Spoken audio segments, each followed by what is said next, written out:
এই জন্য দুনিয়া থেকে একজন আল্লাহর পেয়ারা বান্দি বিদায় হয়েছে। নাম তো আপনারা শুনেছেন, আসিয়ার নাম শুনছেন না আপনারা?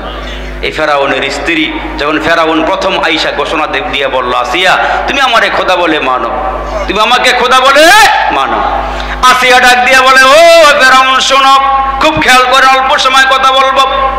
আসিয়া ডেকে বলে, মানুষ কোনোদিন মানুষের খোদা হইতে পারে না, ঠিক কিনা কোন?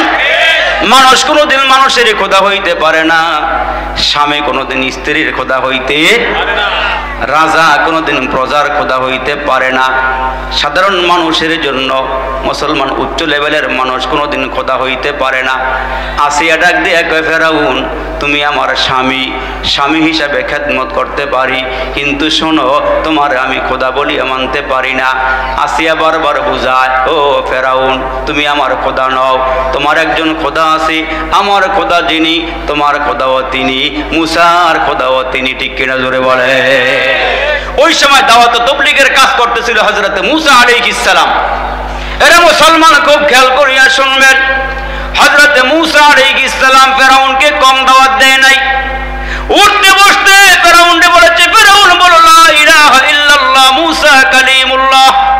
ও ফেরাউন স্বীকার করে নাও লা ইলাহা ইল্লাল্লাহ মুসা কালিমুল্লাহ।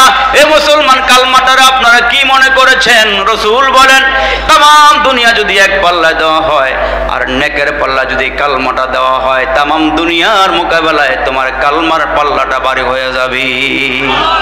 তাহলে কালমাটার দাম আছে না নাই? একটা কালমা পড়লে আল্লাহ 70-80 বছর 100 বছরের হিন্দুকে আল্লাহ মাফ করে দেয়। শুধু কি মাফ করেনি, তার গুনাহগুলিকে আল্লাহ নেকের দ্বারা পাল্টাইয়া দেয়। দেখেন কালিমাটার কত দাম।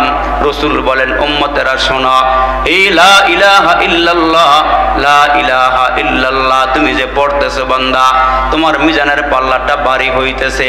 তো ফেরাউন ডাক দিয়ে কয়, লা ইলাহা ইল্লাল্লাহ মুসা কালিমুল্লাহ। মুসা নবী ফেরাউনকে বলে, তুমি পড়ো লা ইলাহা ইল্লাল্লাহ। কিন্তু ফেরাউন মানছিল নি। ফেরাউন কানা রব্বুকুমুল আলা, আমি হইলাম সবচেয়ে বড় খোদা। কেন? ফেরাউনকে আল্লাহ রাজত্ব দিয়েছিলেন, ফেরাউনকে আল্লাহ কোটি কোটি টাকার সম্পদ দিয়েছিলেন। ফেরাউন রাজত্ব পাইল, তার কর্মীর কোনো অভাব নাই, তার ডানে বামে চামচার কোনো অভাব নাই।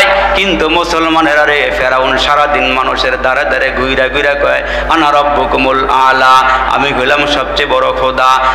রাতের বেলা পাহাড়ের কিনারায় গিয়া ওই ফেরাউন পাগুলো উপরের দিকে দিয়া নত জন হইয়া আল্লাহকে ডাক দেখে, আল্লাহ মানুষের সামনে আনা আমি খোদা, তোমার কাছে এলাম আমি হুদা। ঠিক কিনা জোরে আওয়াজ দিয়ে কর।